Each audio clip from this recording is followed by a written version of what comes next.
Good morning. I hope everyone can hear me well. I'm not too loud. We'd like to thank you for joining Ohio Urban Forestry Program's 2020 conference series. I'm Tyler Stevenson. I'm the Urban Forestry Coordinator for the Ohio Department of Natural Resources Division of Forestry. And I'd like to quickly welcome all of you on behalf of our regional urban foresters. I know they'd love to be seeing your faces at their conferences this year, but we'll have to stick with this for the time being. Our team is very excited to provide this month-long webinar series with research, topics, and information to assist you in managing your community's urban forest resource. Before we start, I wanted to mention that we're extremely grateful for our partnership with the Forest Service, for them to be able to host this conference series for us on their Adobe Connect platform.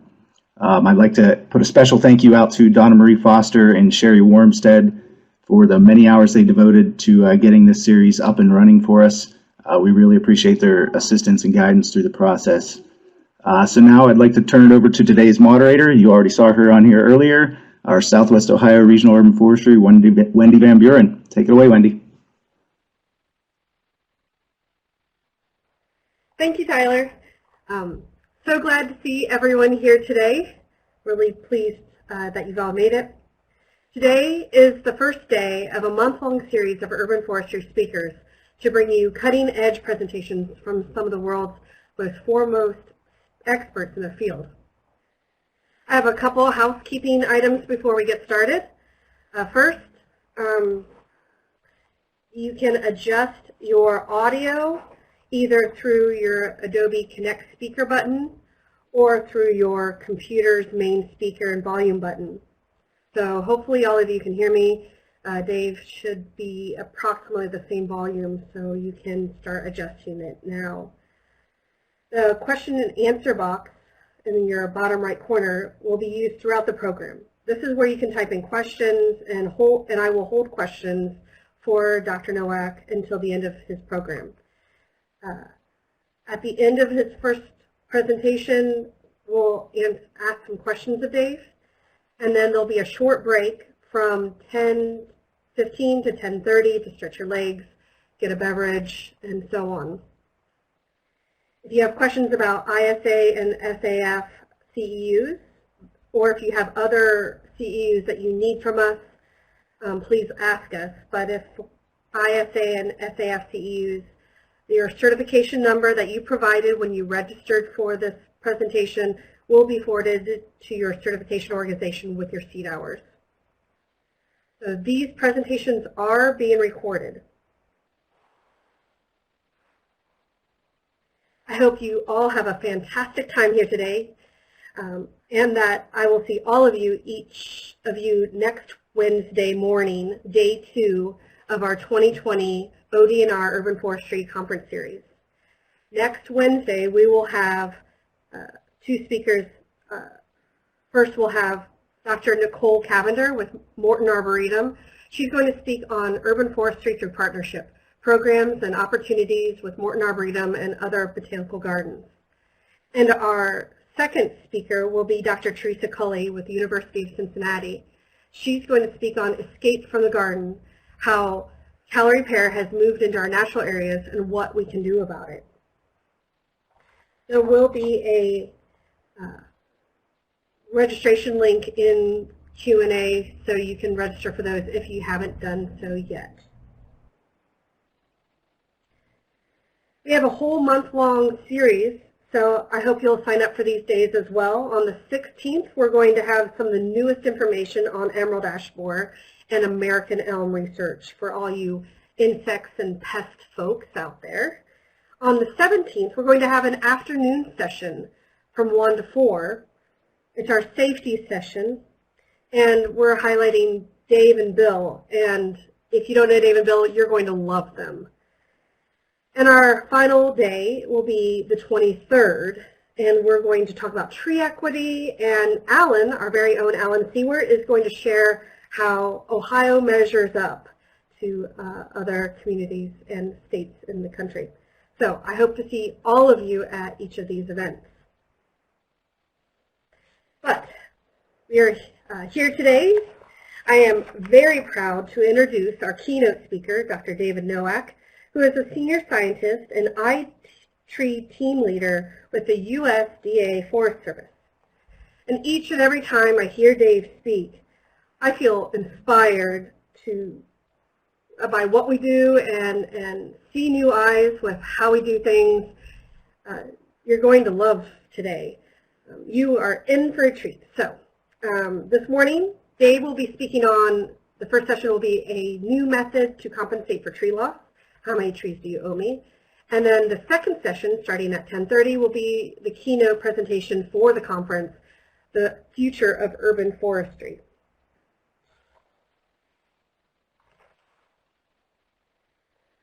Dr. David Nowak joins us from Syracuse, New York.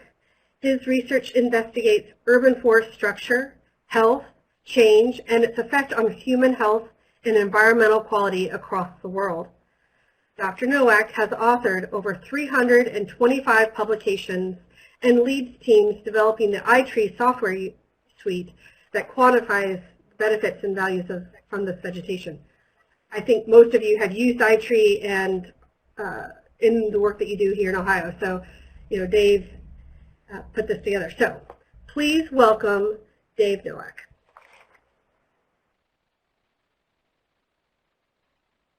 Thanks, Wendy. Good morning, everybody. Sorry we couldn't meet in person. I hope everybody's safe and doing well. I know these webinars can be more difficult, particularly for the speaker, because I can't see you guys, but I hope everybody's doing well. And if things go bad, you can always start playing solitaire or something else. So today's talk is, I got a couple talks today, but this first talk is about a new way of looking at how do we compensate for trees. And basically, it's a two-part presentation, and they're related in that the first part talks about tree compensation. We try to calculate how many trees should you be compensated for if a tree is removed. And the second part talks about the best tree species that are available for urban areas. And they have a commonality, and this is what this talk is about, and I started to do this early in the morning, but this is about lifespan consideration. It's something new that we've been thinking about, and it's important to consider this in terms of compensation. We need to consider time in all of our equations, not just a static assessment, but how does time play in the valuation of what our trees are worth to society? And that's what this talk is about, mainly about this time issue, and you'll see it in both presentations. So we have to start with a basic economic lesson here, if you think about it as an example to understand what we're trying to explain here in terms of compensation. So think about it this way as a beginning. If you were given a pension of $10,000 a year for 20 years, you look on the graph there, you'll see that blue line represents your annual payment. You get that $10,000 every year for 20 years. And the orange line will represent your total compensation over the 20 years. It should be $200,000, $10,000 a year times 20 years. So pretty straightforward. You get an annual payment and it accumulates through time. And this is important because this will relate to trees eventually. However, what we need to understand is also not only the current value, but what's called net present value. And basically, money today is worth more than money in the future due to discounting rates or interest rates. So the net present value is the current value of your pension, if you will, over those 20 years. So in this case, you can see the dotted line represents the last graph I had before, but the green line represents what the net present value of your retirement benefits. So in year one, when you're starting, you have those 20 years to go, your net present value is not the $200,000 because you have to discount the value of the money in the future. Your net present value is actually only about $150,000. And in this case, as you go longer and longer into your pension, the net present value drops because you have less money you'll be saving in the future years. So again, money in the present is worth more than the same amount of money in the future due to inflation and to earnings of alternative investments. So that's what compensation is, or the net present value is. And this is important, so we're going to link this over to trees coming up. So critical factors in determining the value of your pension would be how much do you get per year, how many years do you receive it for, and then what is your discount rate, which would either be possibly be the interest rate of the money you would receive as an alternative investment. So time plays into this in many ways, is the amount per year and the number of years. So if we relate this to trees, we can do the same thing. If you think about it, just think of the money, green money, think about green leaves, because most of the benefits for trees derive from their leaves. So the consideration of the amount of payout that you get per tree per year is based on leaf area and the size of the tree. And then through time, that leaf area changes. So this, like in the example of the pension that we had, you had a constant pension of $10,000 per year. This is not true for trees, because as trees get bigger, in essence, your payments from the trees annually will go up. But it's all related to the size of the trees and the amount of leaves that are out there. And that's the amount of payout. Now, the length of the payout is the lifespan of the tree. Similar to your pension, which might be set in our example was 20 years. In this case, it could be variable based on the size of the tree. So you have two factors, just like we showed before. Leaf area drives the amount of services per year, and the lifespan drives how many years you will receive that payment. So here's some examples of a tree. Now, looking at that similar type graph, instead of flatlining at $10,000 per year, which was the example for the pension, this is an example of a tree. I think it's a sugar maple. The annual value that you receive starting at the tree at year one, you planted, let's say it's 1 inch in diameter, and the tree gets bigger through time. So the annual value actually increases as the tree gets older because the tree is getting bigger, assuming the tree is healthy and living. So your annual payments are not flatlined at a set amount. It actually increases through time or changes through time.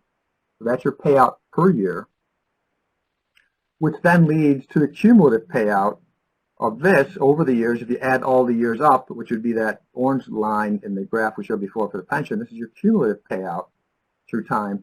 But what's different here is, if you remember the net present value from the pension, the net present value for trees looks a little bit different. It does this because you have the lifespan of the tree, which in this case is set, I think, to 87 years for this example, and you get this. Your cumulative benefits go up through time, but your net present value only goes up to a certain point in time, which is around 40 or 50 years, and then the net present value starts to drop because the lifespan of the tree, you're reaching the end of the serviceable life of the tree. So if you have a tree that's 86 years old, it's only going to live to 87 years old, your net present value is not worth very much because you're not going to get, even though the tree is huge and producing large annual benefits, because it is a large tree that only has 1 year left in its lifespan, its value to is very limited because it's not going to be able to produce those benefits for a long period of time. So size of the tree becomes very important. Big trees do very well, but also the lifespan remaining for the large tree. So in order to estimate how much you should compensate, we did understand the lifespan of trees and the size of the trees in conjunction with each other. But as you can see here, the net present value, the value of the tree, even though cumulative goes up through time, consistently goes up, the net present value does not. After a certain point, the net present value starts to decrease, which is important in the consideration of when do we need to rotate trees out, because they're becoming, as we're becoming the end of their lifespan, less usable to society, and potentially younger trees could be worth more. So that's the economic side of this. Now the next side, when we're trying to look at this, is we have structural versus functional values, which we need to consider in this equation. A structural value is what is the value of the structure of the asset. So in the upper left, you see that Volkswagen factory. That is basically the bricks and mortar of that building. How much would it cost to produce that building is the structural value. So you have an insurance value based on that. So if it burns down, you get compensated for the structural value. However, those factories also produce functional values, which are, in this case, the production of the Volkswagen. So you have a profit or loss depending on how well that factory performs. If it does well, it can make a good profit per year. If it does poorly, it might lose money per year. But so the structure is the actual physical assets of the building itself. The functional values are the production values of that factory. And the same thing goes for trees. Trees have a structural value. What does it cost to put that tree in the ground? The physical asset of that tree itself.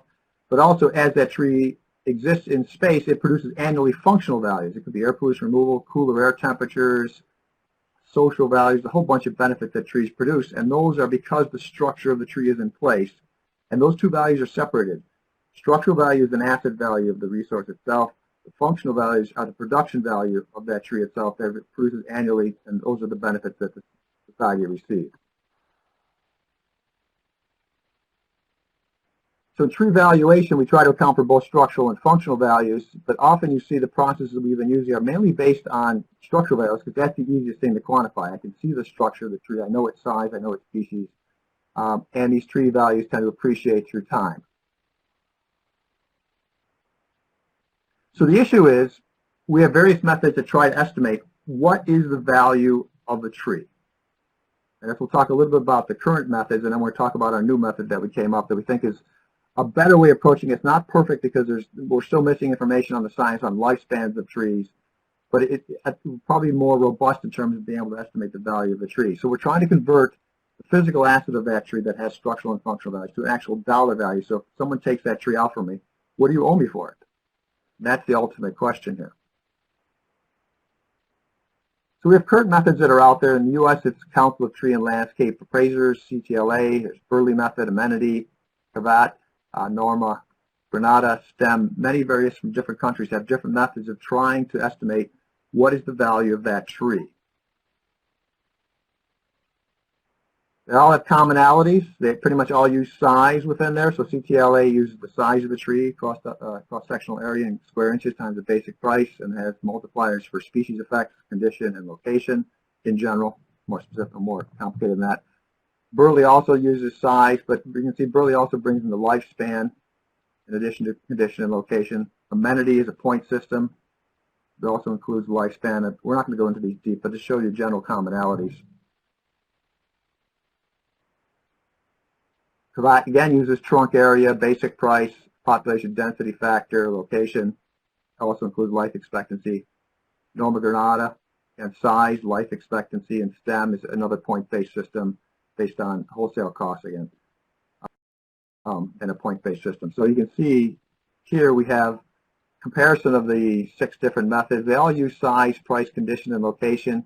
CTLA includes the species factor, and 4 of the 6 include life expectancy, which is good because the time is an important thing to consider in this. So we're trying to, what these formulas do is come up with a simple, relatively simple system of using assessment of the tree, structure of that tree to assess and convert it to dollar values. The issue is they tend to vary, and this is from a paper from Gary Watson back in 2002. You can see the ratios of assessing the same trees. The average value of those from oak over to ash was $7,000 on average for amenity, but when you went to Norma Granada, it was $77,000. So like a tenfold difference among these methods because they're all trying to estimate with various factors, and it's indirect. And there's nothing wrong with these. There's not a perfect way of doing this. They're all trying to come up with a method using size as a proxy for the value of the tree. The issue is, and this is what we're trying to overcome with this new method, is that often if you base it on size, the valuation tends to be compensating for past services, not future services. What we want to do, what you should be compensated for, is the future services provided by the trees that you would lose, not the past services that you already received from the tree. So as a tree gets bigger, you have a 30-inch oak tree in your yard. It has a very large value because it's based on size. Well, the reason it is 30 inches is because over those many years, maybe it's 100 years, those trees produce values that you've already received.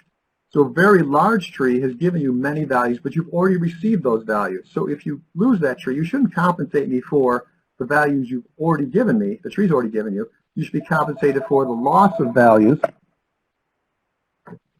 of the, sorry about that.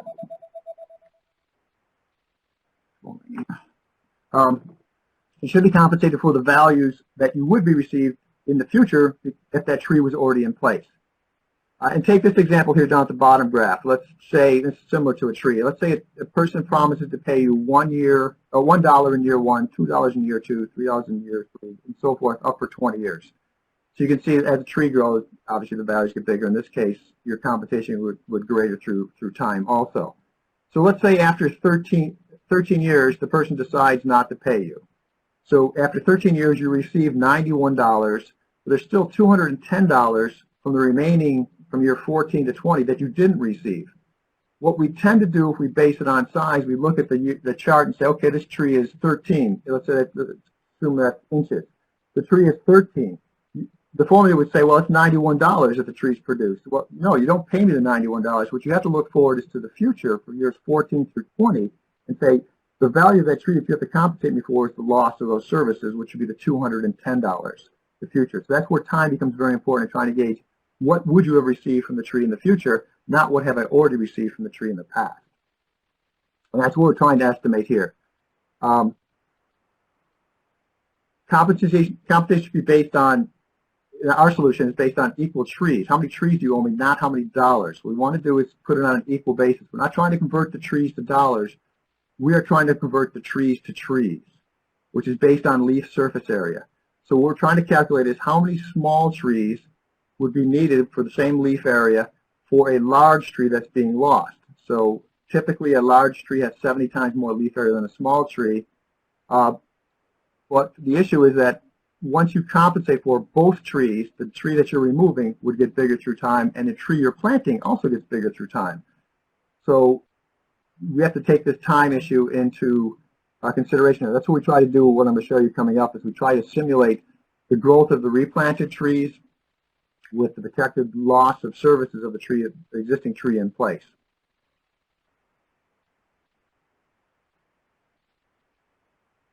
So we need to consider the net present value, which we talked about before, of not the dollars, but of the leaves of a tree. So we discount the leaves themselves going into the future for both the removed tree and the planted tree.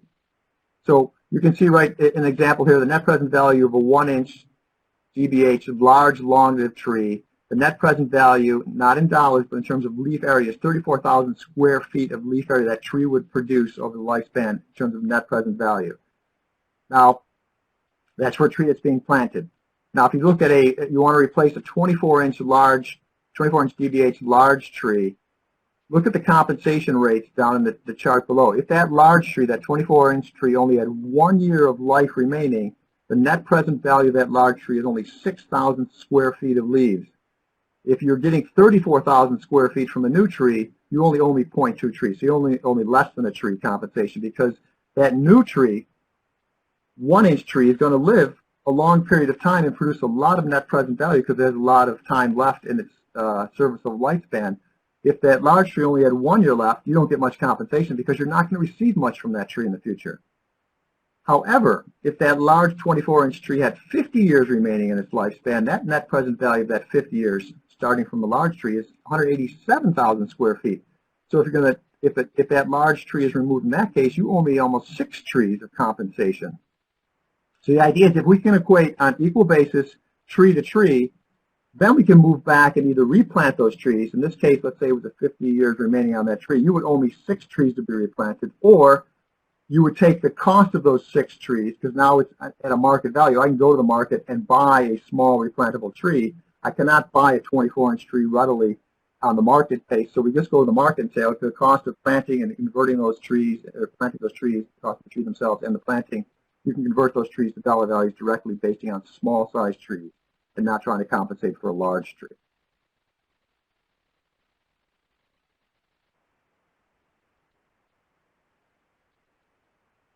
Okay, so how do we try to calculate this? We have a paper on this. We actually have a calculator on the website.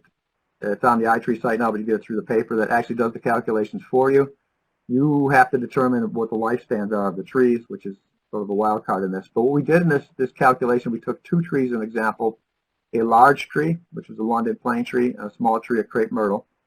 We looked at varying mortality rates based on average data that we have from a 1-inch annual mortality rate, or 1% annual mortality rate, to a 4% annual mortality rate. We grew the trees at 0.2 inches per year, and we used various discount rates, 2, 3, and 4. But I think in this paper for discussion, we're going to use 3. So if you can see on the left-hand side graph, that's the leaf area through time of the London plane tree is the large tree, the one on the solid line on the graph. And you can see the leaf area of the small tree, the crepe myrtle, tends to cap out after about 40 years and stabilizes. Doesn't get very big. So you have a huge disparity amongst the leaf area produced through time between the large and small tree. And the graph on the right shows you the estimated lifespan of a tree based on its DBH. If it's long-lived tree, which was a 1% mortality rate, so you can see that's at DBH1, that's an 87-year-old tree. Actually, the life expectancy goes up for the first few years because it gets over that early establishment rate mortality rate, and then it slightly declines through time until it gets to near the bottom. After like DBH 35, you can see they all tend to flatline or so. And that's because once it got to a very large tree, we said we don't know the mortality rate, because we gave it at least a 5 or 10 to 20 year lifespan remaining, because if a tree is healthy at age 30 and our model predicts it's going to die, it doesn't mean it's going to die. Once it gets to that level, we just flattened it out and let it continue to grow. So the large graph on the right-hand side, that's the lifespan with a 1% mortality rate The next line down, the dashed line, is a 2% mortality rate. The line that starts at around 32 years is a 3% mortality rate, and the short-lived trees is about a 25-year starting point is a 4% mortality rate. Again, mortality becomes very important. If a tree lives a long time, it affects compensation. If a tree has higher mortality rates, that also affects compensation. That's what we try to look at, varying size and lifespan through this process.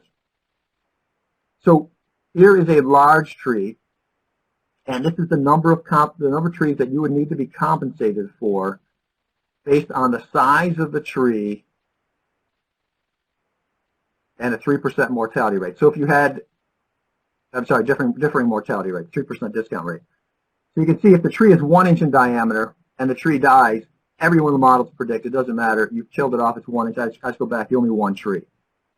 If the tree is 2 inches in diameter, as you can see, as it gets bigger, you owe me more and more trees because you're planting back at 1 inch.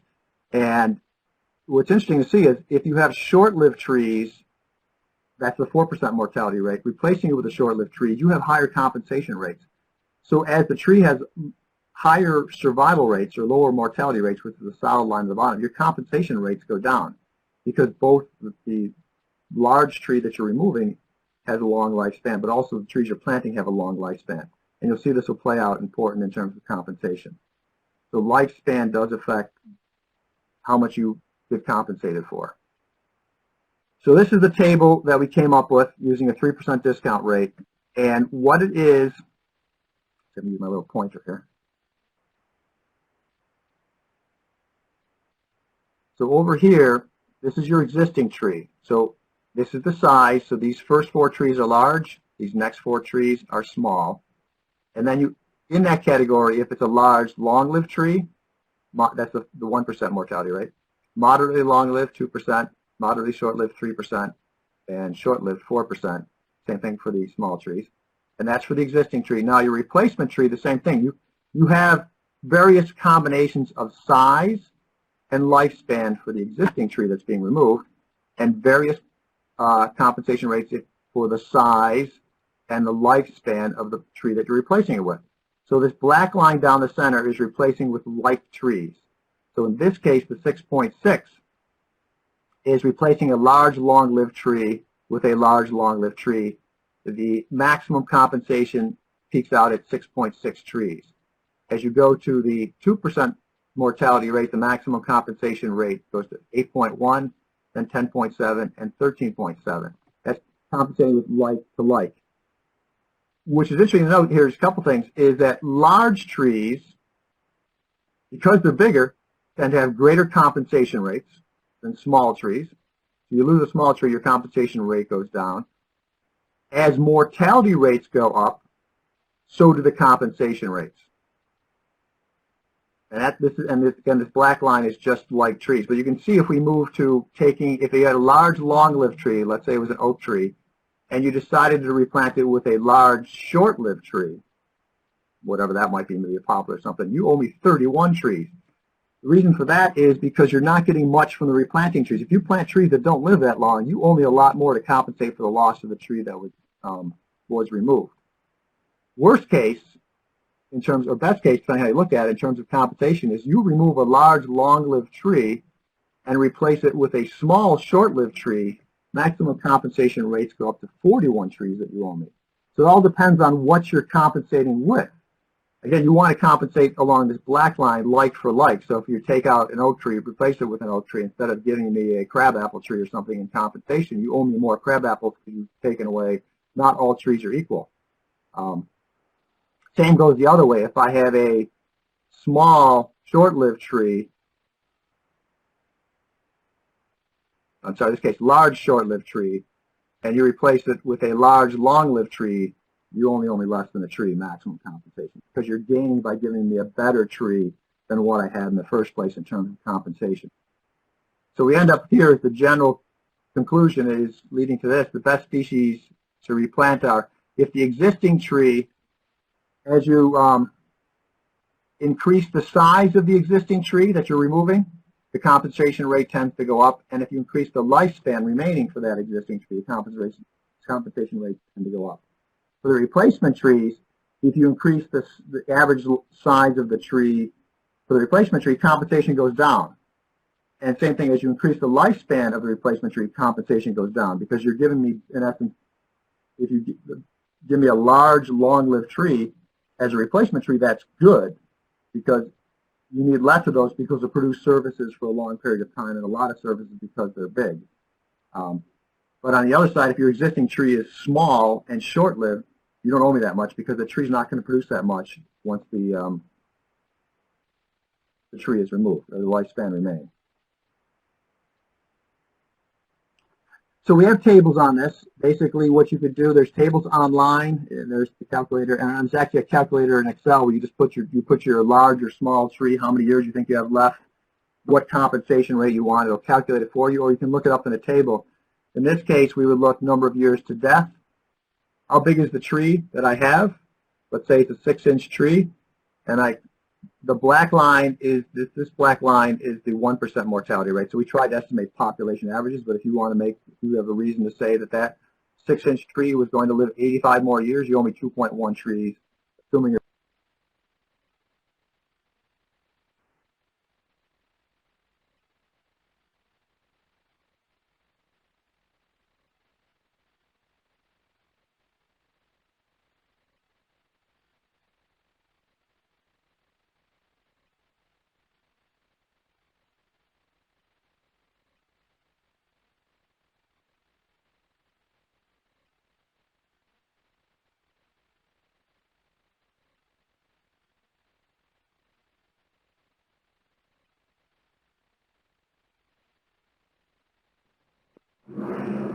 Looks like we're having some technical difficulties with Dave there. Dave, can you hear us? Can you try and get back on? He might have, his connection might have been bad there.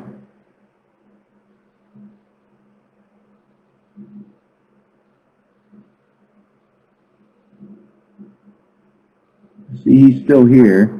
Dave, can you start your video again?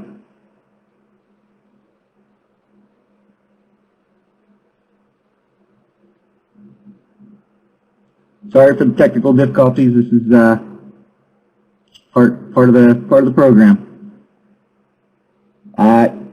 Wendy, you want to talk about some of these questions that we're getting in, maybe, while we're waiting for Dave to reconnect?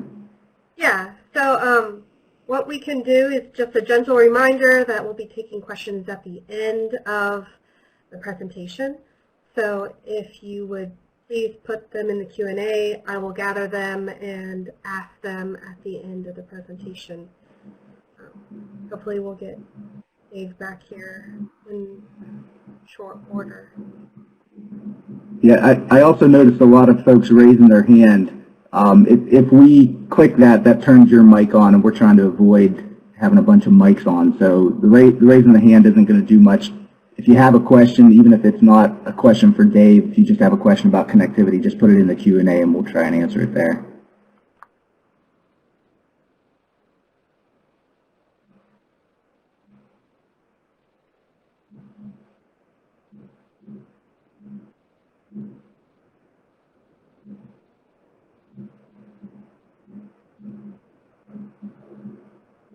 Well, good thing we have a lot of time here. Oh, I'm muted? Nope, you are. Can you guys hear me? Yes, we can hear you fine. Someone put in here that I'm muted. So we're having all sorts of technical difficulties. So if you wanted to call Dave, maybe mute yourself and call Dave.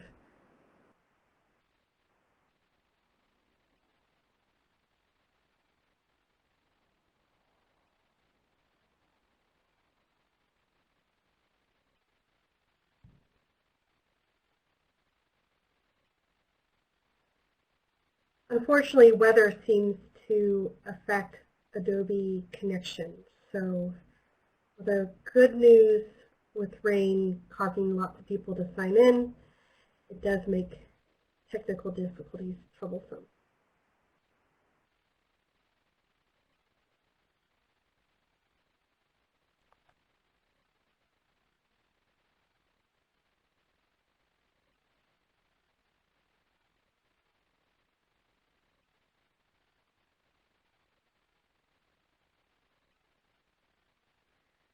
Looks like Karen Arnett has a question for local Ohio urban foresters.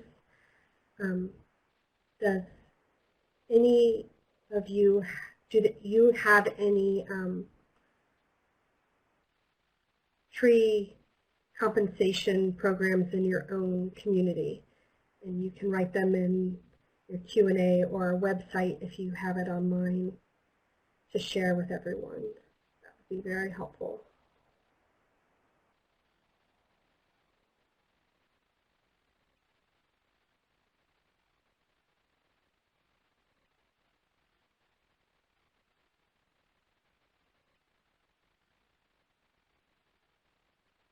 So please hang in there.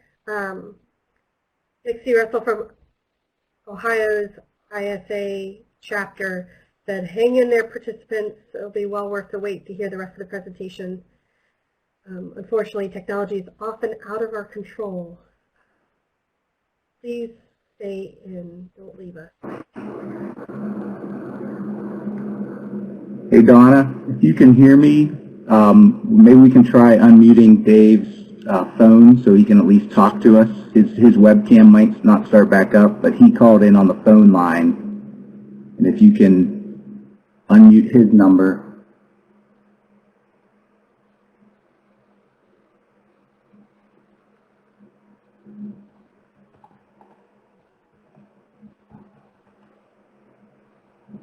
Oh.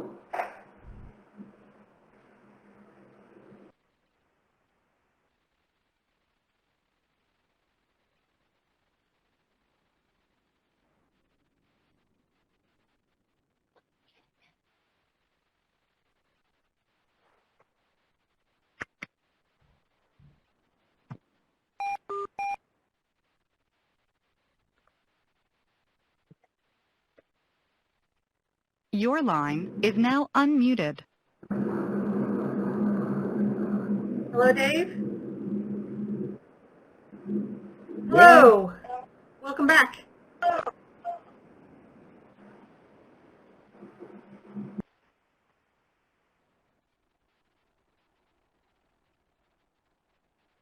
Dave? Would you like me to be your Vanna White and advance your slides for you? I think you got the wrong Dave. This is Okay. Dave Johnson. Donna? Unmuted the wrong Dave.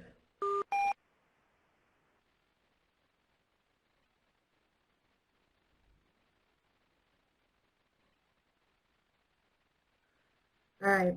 So we'll take a short few minutes here if you want to go ahead and refresh your coffee. We'll be back momentarily.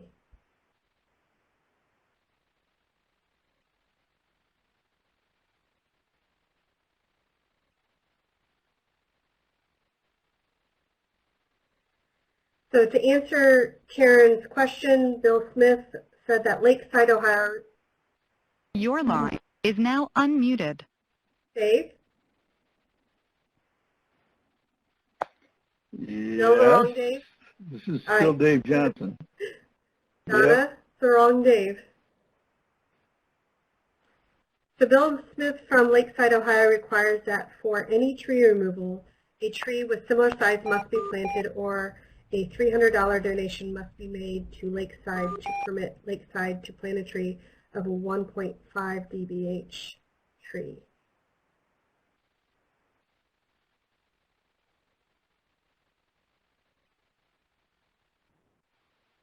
Hi, can you hear me? Hi, Dave. Dave Yes, Nowak. we can absolutely hear you.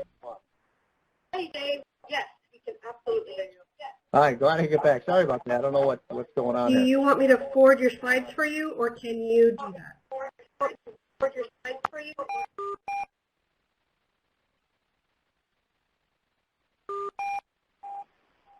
Dave?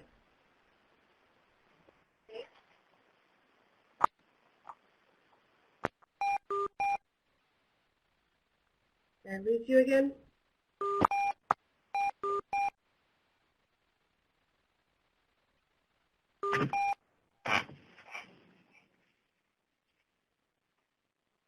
Dave? Nowak?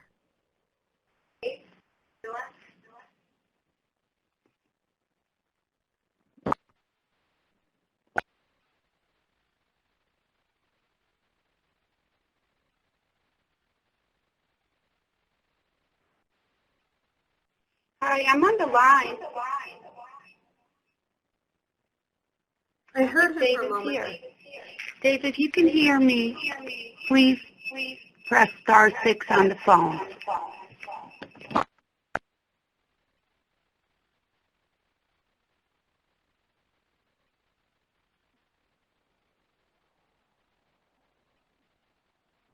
Yes. All right, can you hear me now? Yeah, somehow I had pressed *6, it was working, then it stopped Can again. you move the slides forward, or would you like me to move them for you?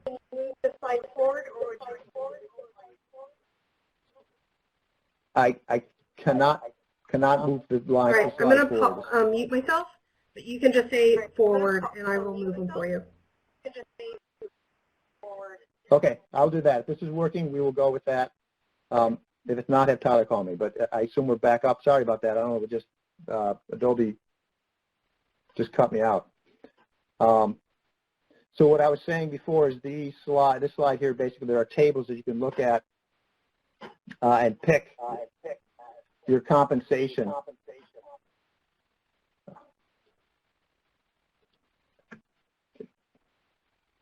Sorry, I was getting an echo. I had to shut that off. You pick your compensation by looking at the chart, and those charts are available online. You go to the next slide, please. So this is basically a general summary of where we're at with the, this is for a moderately short-lived tree. You can see the x-axis going across is the number of years the trees have remaining. The y-axis going up is the number of trees that you're compensated. And you can see it's a 3D graph that the two general takeaways from this is as the tree gets larger, you can see the compensation rate tends to go up, but also as DBH gets higher, the compensation rate tends to go up. So the highest point is a tree that's going to live another 100 years that's 41 inches in size. If that tree is removed for some reason, your compensation rate is about 30 to 35 trees to compensate for that. If it's only a 1-inch tree that's going to live 100 years, your compensation rate is a little around 2 trees or so. So basically what that chart, that table that I showed you last time, is this 3D graph. You can look it up, or you can use the program itself. Next slide, please. So what we did is basically show this is what happens if we compare CTLA process versus this net present value process. So what happens is the solid line is a CTLA species with a 0.8 value, and the dotted black line is a CTLA value of 0.2. You can see all those CTLA compensation tends to go up as size gets bigger because basically you're compensating for past services. What happens if you take into account the net present value, compensation rates tend to go up, but they tend to stabilize because even though the tree is getting bigger, the tree has less of a lifespan. So you're not compensating for a tree that might have a very short lifespan remaining. It basically stabilizes the amount of value. And that compensation rate per tree is based on replanting a tree at a cost of $285 per tree. Again, you could use your local cost. What the program calculates is how many trees you need to be compensated for. Next slide, please. So this concept, which needs to be evaluated more because we need more information about lifespan, it takes out this issue of compensating for past benefits and looking for the loss of future benefits. It can account for location because you could replant the tree in the same location. Condition is accounted for in the lifespan remaining. It's fairly simplified. It's just DBH, how big is the tree, and the lifespan remaining. Even though it's simple, the lifespan remaining is the harder question. How many years do you have left? Do you think remaining that tree? I think as we have more and more urban forest data, we will have better estimates of typical lifespan remaining for various trees as we start monitoring our forest more. Leaf area can be adjusted based on condition and dieback. So if your tree is dying, which would reduce the lifespan, also the leaf area would be reduced. And basically this process avoids trying to estimate converting large trees directly to dollars. It converts from tree to tree, and then you convert to dollars. Next slide, please. Limitations, we need more assessments of various species, more lifespan data, which we just talked about. It's likely a minimum compensation because it doesn't include social values, how much, grandpa planted that tree or historic trees. This is all based on services, but there's also social connections to trees that should be compensated for. It doesn't account for any punitive damages, such as intentional killing of the tree. Something just happened. This is good. I think I can control my slides now. It doesn't account for multiple trees, the effects of multiple trees if one tree in a forest to stand, and it doesn't really give a value for a dead tree, which probably would have a value. So basically, compensation is pretty simple. You determine, it determines the number of trees based on size and lifespan remaining. Use the program. You either replant the trees or you convert the trees to dollar values by looking at the number of trees and the cost of planting trees per year. And it tends to cap the trees, the maximum compensation, using $285 per planting per tree, tends to cap out at about $4,000 to $9,000 per tree. So it prevents, either good or bad, but it does, it prevents trees from getting huge values, because those trees with huge values likely have shorter lifespans remaining, which aren't compensated for or accounted for in some of the programs. So basically, first half of the session, I think I'm running late here because of the breakdown here.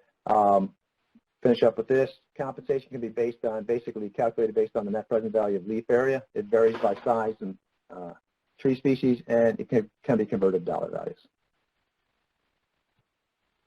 So the second half, which I'll try to do hopefully not too fast. Next question we're asking, using the same type of process, which species are the most valuable to us? And basically, I'm going to tell you what you already know, but I'll tell you why you know that. One thing we found when we were looking at the data, which is an interesting construct here, is that when you look at an average urban forest, 80% of the population in terms of number of stems is less than 12 inches, which is good because you need inverse J-shaped diameter distributions for a sustainable population. You need more small than large, and that's what we have. 80% of the trees are less than 12 inches. But 80% of the biomass is in trees over 12 inches. It just flips itself around. So where we're getting a lot of the weight of the trees in terms of biomass, and the same thing would go with leaf area in some concepts, is that most of the services are provided by that 20% that are over 12 inches, because that's where the leaves are. So a big tree is worth a lot more than a small tree in terms of that kind of value. So what we try to do when we try to look at, we took a database of several hundred trees and tried to look at the factors of tree size, its leaf area, and its lifespan, and growing the trees out over the lifespan of the tree. Which are, our question we're trying to answer, which are the best species that provide the most values over the lifespan? Similar to what we talked about before, we used a short-lived tree, 3% mortality rate, moderate-lived tree, 2%, and long-lived, 1%. We had a growth rate of an open-grown, healthy tree, and the tree size grew to its height at maturity. So we basically would simulate these trees out over a period of time. We had 498 species we looked at. We looked at the annual production of leaf area and tree biomass over the lifespan. We ran this for New York City conditions. We're actually now processing it for multiple cities across the United States and adding a few more values into it. So this is the first preliminary one that we did. And what we did is we simulated those trees over the lifespan of the tree, looking at the transpiration and gas exchange, so how much pollution removal was being done based on leaf, or intercepted based on leaf texture, and how various species would transpire water at different rates. So not all trees are equal. Some trees will have greater gas exchange than others, even if they're of the same size. And then we ran those various species through iTree to look at carbon sequestration, interception and avoided runoff, pollution removal, and we used a 3% discount rate. And I get my webcam going again. So we're back at least for a little while, till Adobe decides to kick me out. So we ran it through it. There are multiple services that trees provide, so our estimates of these species are conservative. We only looked at pollution removal, avoided runoff, and carbon storage. We are adding building energy conservation right now, but we aren't looking at cooler temperatures, social psychological benefits, wildlife, things like that. So when I show you at the end what are the best species and the values, understanding they're all being compared equally, but just for the three services in yellow, they are conservative in that they don't account for all of the species services provided, all the services provided by a species. So what we find, as you already know, big trees are important. So this is the net present value, the average for all the species for a long-lived tree. This is the actual values we're talking about. So you can see the net present value in the solid line is a large long-lived tree, starts at over $1,000 per tree, peaks at around year 40 or so at over $2,000 in terms of net present value, and then they all tend to drop down. But you can see the difference between the dotted line, which is a small long-lived tree, versus the solid line, which is a large long-lived tree. Both trees live the same period of time, in this case 87 years, but their net present values are totally different. So you can see down on the table down below, the cumulative value of the large tree is over $4,000 versus only $500 for a small tree. Again, small, in this case, small was defined as trees less than 35 feet. Large was defined as trees over 70 feet. So the net present values differ between 200 to 1,000, but the cumulative values differ between 500 and 4,000. And you can see if you read across the table at the bottom how the services change. So size is important because leaves are very important, and so is biomass in terms of the woody content of the trees. So big is better than small. It's not even close. So large trees produce over 8 times more cumulative value than small trees and 2 times more cumulative value than medium-sized trees. And the large trees have over 5 times more net present value than small trees. Medium trees still have 2% more cumulative value than small trees in terms of this database of the 500 trees that we did. On top of that, like we were just discussing earlier from the first half of the presentation, lifespan also plays into this. So this is the average effect for all the short-lived trees, moderate-lived trees, and long-lived trees. So the trees that lived 87 years versus 50 versus, I think it was 34 years. And you can see the long-lived trees average is about $4,000 cumulative value. The moderate-lived trees, only $1,300, and the short-lived trees, $600. So you can see you get greater values, particularly in net present value and cumulative values over time because the trees are living longer. So you put, similar to the last time, you put the two attributes together, size and lifespan, big and long-lived, which makes sense. This is not rocket science. Big and long-lived trees are going to give you the greatest values because they're around longer and they have bigger, more leaves to produce the services. So we're now starting to put numbers on it. Again, these numbers are conservative, but minimally that long-lived tree is $4,000. So long-lived trees produce 7 times more value than short-lived trees and 3 times more value than moderate-lived trees. And again, moderate-lived trees in terms of lifespan produce twice as many values as a short-lived tree. So this one basically is just to look at how lifespan is important. If we did in our scenario 1, 2, and 3% mortality, which was 34 years, 50 years, and 87 years. We also grew it out in this case to 100 years, 150 years, and 200 years. What's interesting to see, I mean, if the tree lives 200 years, obviously you're going to get more services because the tree is living longer, which is good. But look at the y-axis there. As you start getting to 150, 200 years, the net present value is almost exactly the same because as you start discounting values you're going to receive 150, 250 years in the future, they're worth basically nothing in terms of current value. So at some point after you reach about 100 years, you don't gain much in net present value. You gain much in long-term value, but the current net present value doesn't gain that much for year 1 because let's say a tree lived 1,000,000 years. I mean, the value of a tree 1,000,000 years in the future is absolutely nothing for today. So we tend to lose at some point 100 to 150, 200 years. You're not gaining much, but I mean, in the long run you will. Obviously, you want longer the better. But you can see a difference between 200 versus 10 years. You get 250 times more cumulative value and 25 times more net present value at year 1. So lifespan can have a huge impact on the values that you receive. Okay, this one. This is the summary of the mixing of the lifespan and size. So blue graphs are the long-lived, green graphs are the moderate-lived, and the orange lines are the short-lived trees. So color determines the lifespan.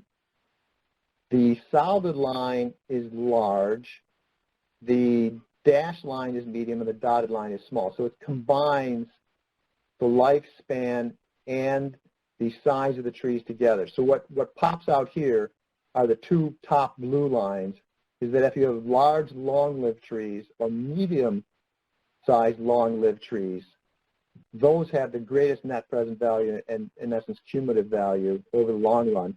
Then you can see actually the large moderate-lived tree, a large tree, moderate-lived tree, does better than a large short or a small long-lived tree. So the green solid line is much better than that blue dotted line. So basically, what you can see at the bottom of this is all the small trees with the dotted lines the small trees are the worst.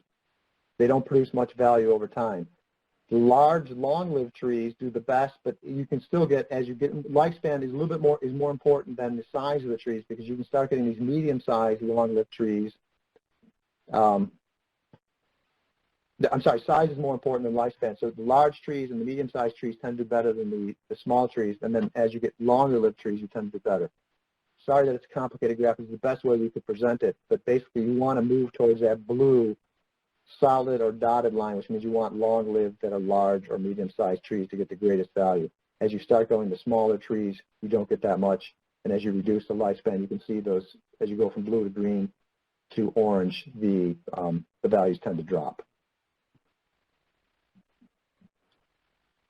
So here's the average for the classes. So in the parentheses, so a large, long-lived tree is worth cumulative values about $5,300. It's about 20 times greater than the small, short-lived tree. So the numbers in the parentheses are the values relative to the worst tree, in this case, small, short-lived trees. So you can see if you planted a small, short-lived tree, your cumulative benefit return for just those, again, 3 services, these are conservative, is only $269 with a net present value of $157. Versus the large, long-lived tree, you're getting almost 20 times more cumulative value and about 8 times more net present value. And you can see on the right-hand side, carbon storage, avoided runoff, and pollution removal. They go up, obviously, as the trees become larger and live longer period of time. So we've converted those into values.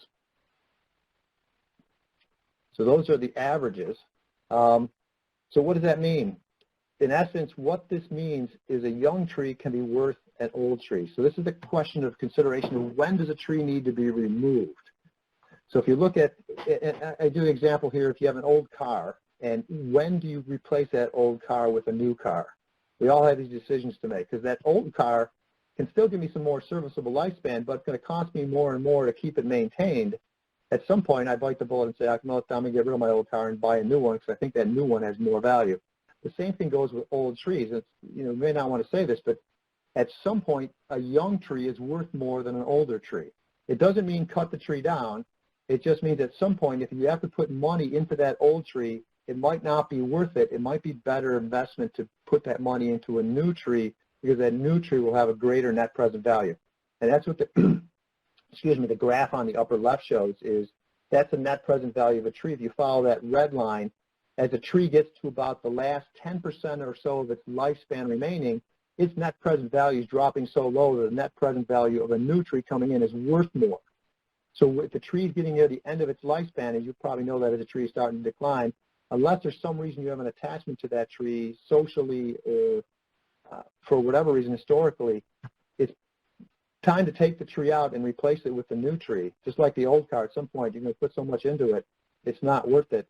And it's usually within the last 10% of the lifespan. The tree, we can see the net present value of new trees are worth more than the net present value of a tree that's on its way out. So I will end with this. I'm going to tell you these are the species that we rated as the best trees.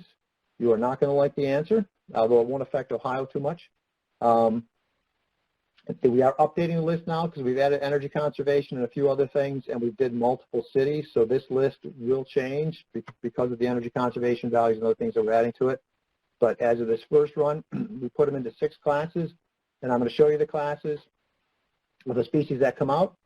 So the first class I'm going to show you is trees that have a cumulative value less than $500. Then we go 500 to 1,000 and keep going down, and the proportion of trees that fall in those classes. The last classes are the large long-lived trees that produce values over $10,000, and you're not going to like the answer. So lowest rated species based on cumulative value, and some of these are really small. You got look at the bottom because they go down from down up to the top. Worst tree would be the smoke tree, the tinus, and then the sumac. Don't produce much values because they're tiny. They don't produce a lot of leaves. They don't get a lot. And you can see as you read up, the best of the worst class is crepe myrtle and what kind of cypress is that? Evergreen cypress? Sempervirens, I'm not sure what the name of that one. So, and Lanthus is number 3 on that list. So you can look at the list. I'm not going to read them all to you. You can see, but these tend to be small trees. You can see on the left-hand side, it's the size class and the lifespan class that we use to classify by. So we tend to have small size trees that tend to be short-lived and maybe moderate-lived in this case. So that's your worst-case trees. Next, we move to the 500 to 1,000. We move from juniper up to box elder. Again, we're getting in, actually have some large long-lived trees that pop up into this list also. You can read through that. Pear, Morris, the mulberry, Polonia, Tilia, Populus. Moving up to class 4, we're getting to more large-lived, moderate-lived trees. We got red maple, Monterey pine, some elms, Liriodendron, Acer saccharinum. And the reason you get some variation, like in the last case, we had a large, long-lived tree in there. Some of this has to do with the characteristics of the leaf surfaces and how much particles they can collect. Because even though they're large, they might not be as serviceable as some other large trees based on the transpiration rate of the tree or the leaf surface gas exchanges of the trees. The trees do separate out based on the physiology of the trees. So you got some oaks popping into here, ginkgo in class 4. Class 3, now we're getting into sweet gums, bald cypress, some more elms, magnolia, sugar maple, camphor tree, zelkova, another oak. Let's look at that for a second. Again, you can see on the right-hand side, that's the carbon storage, the avoided runoff and pollution removal. And that will affect the value, depending on the leaf surface area and the leaf surface types. Moving to class 2, which is the second last class, now we're going to some long-lived, they're all long-lived trees, but they're all pretty much all large and medium-sized trees. Now we're getting into some more Tilias, ponderosa pine, London plane tree, giant sequoias, magnolia, Doug fir. Some of the conifers tend to pop out better here at the end. You can see a lot of these are conifers. The reason that is because conifers, in terms of services, offer pollution removal year-round, at least in terms of particulate matter, which can be quite important, so it increases their value. In many cases, conifers may not be the best tree for your site, so you have to consider that. But they do offer a year-round leaf interception of particles, which is very important in terms of reducing particulate matter, particularly in the wintertime. And last one, not going to like eucalyptus. And some more platanus, redwoods, some more oaks pop up in here. But eucalyptus these eucalyptus tend to be huge. They're large, long-lived trees, but they're massive trees. So again, this is just an idea of services. It doesn't mean you have to plant them. It's just an indication that the trees are different, and they, based on their physiology and sizes and lifespans, you do get separation out. Doesn't mean you have to plant these trees or that they should be planted, but that's the list. And we are working on, again, multiple lists. This is based on values if these trees were planted in New York City, because the conditions of New York, based on weather and pollution, are different than, say, Los Angeles. So we're doing cities across the United States, and we'll be producing more and more of this type of data and putting it into iTree eventually, but we're working on that paper right now. Limitations, again, it's physical traits of the tree, not the social. It doesn't deal with aesthetics. It's conservative in the cost. It doesn't deal with plants invasive. It's exotic. Again, and costs are not considered, because some of these trees might be valuable, but they might be very costly to put in the ground and maintain. You have to weigh that in this, but basically in terms of overall services, the list I showed you is where we're at right now. Conclusions, long-lived is better than short-lived. It's just like the first half, large is better than small. The best species tend to be large and medium-sized, long-lived. Second best will be large, moderate-lived, or short-lived.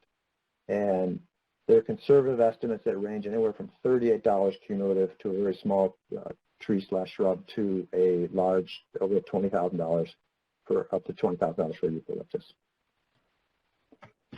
Thank you. I'll take questions. I'm sorry about the glitch there. I don't know what happened. It seems to be functioning again, but hopefully I've been talking to nobody here and you've been hearing me.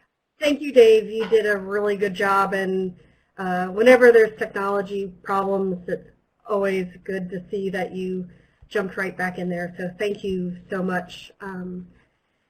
You did a great job. We do have about 10 minutes for questions. We have put your website in the Q&A for people to look at and your emails there on the page. The first question we're going to ask of you is from Kate Bradley. How can cities require developers and others to use this new scale for monetary payback?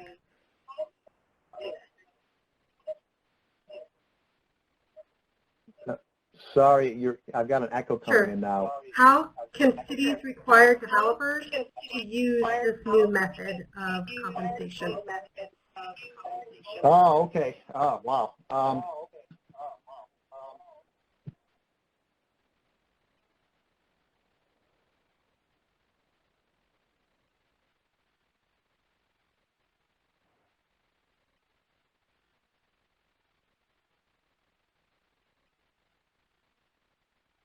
You're muted. I think we're all muted. You're muted. Tyler, can you unmute Dave? He is on the phone, so I'm not sure why he was getting all that feedback, though.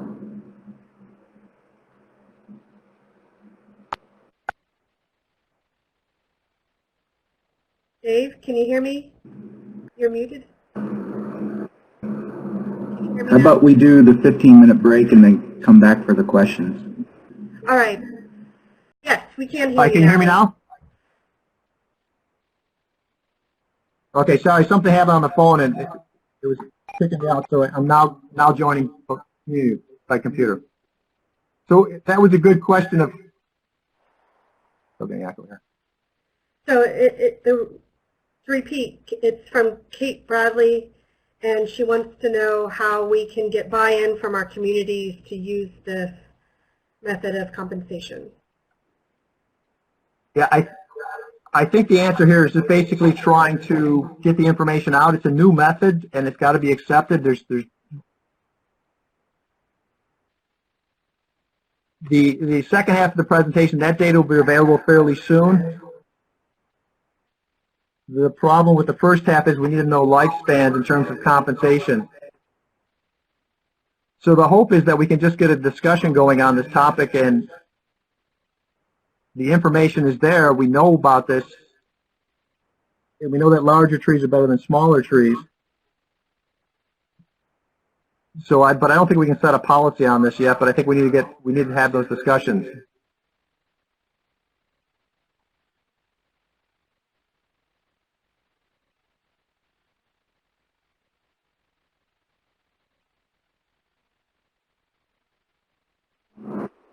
Hey, Dave. I'm thinking if you if you hang up your phone, we might not get your feedback. Since you're talking through the computer now, I think we're getting it from your phone. Right, I already did hang up the. I did hang up the phone. Okay. Is it echoing on your end? Not now. Okay, that's good. So, are Still you echoing here, speaking though. about genetic lifespan of a tree, or is it considered?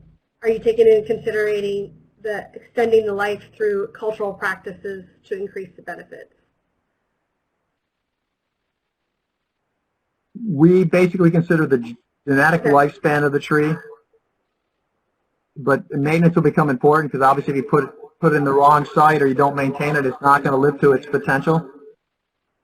And we're probably conservative in some of the long-lived lifespans. We said 87 was the average based on 1% mortality, which is pretty low mortality.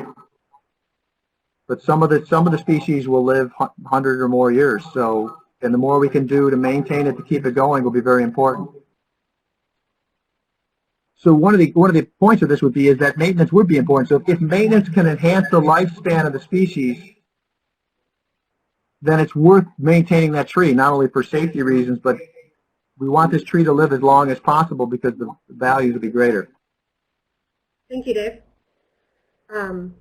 Another question from Bill Smith is, should we be basing the replacement criteria based on long period of time, or just the remaining lifespan of the tree to be removed?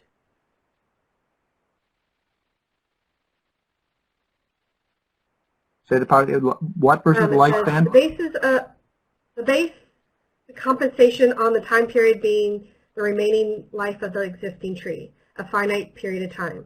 But if you consider time to be 1,000 years, it would seem the criteria would just be to remove the tree with a small tree with similar mature tree size. Should we be basing the replacement criteria based on the long period of time, or just the remaining lifespan of the tree to be removed?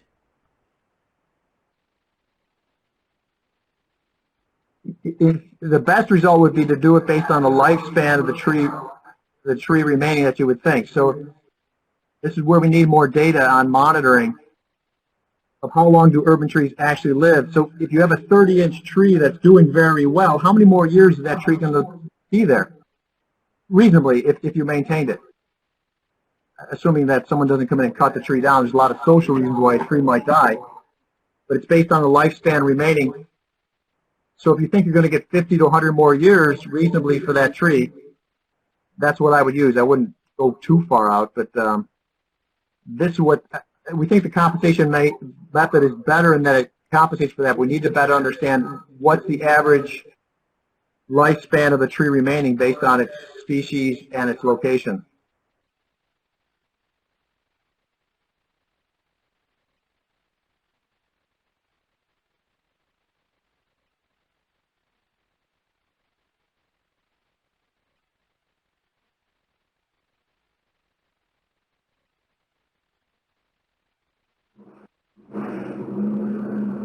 Why would the net present value decrease over time? The net present value decreases over time because the value in the future is discounted to a current value. So if you give me $1 100 years from now, or a tree produces the services of $1 100 years from now, it's not worth $1 today. So these future values tend to be discounted. The farther in the future you go, the more the value is discounted to current net present values. The other reason is that the tree reaches the end of the lifespan, the net present value will tend to go down because it's not going to produce as much. So a tree at 1 inches might produce 100 years of services. A tree at 30 inches might only produce 10 years of services. So the net present value at the time, whatever the size of the tree is, would go down. It's a discounting factor is why it goes down through time. Thank you. One last question before we go on break from Katie Hickel. Aside from iTree, is there any other resources anyone would recommend for putting together a tree replacement plan? Like, do you have websites you can offer or other resources?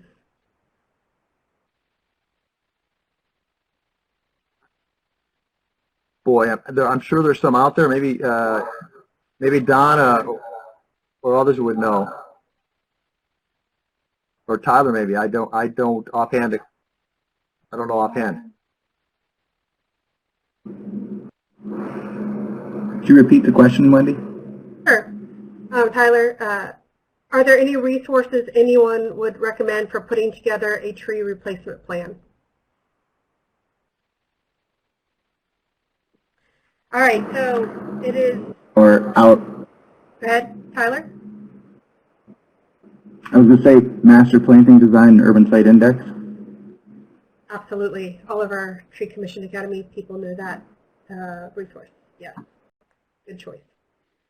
All right, so we're going to go on break here. Please don't close your window because it will completely disconnect you. So leave your window open.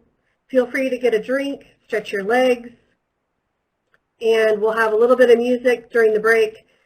And we're going to begin promptly at 10:30 with Dave's keynote presentation on the future of urban forestry. Thanks, everyone.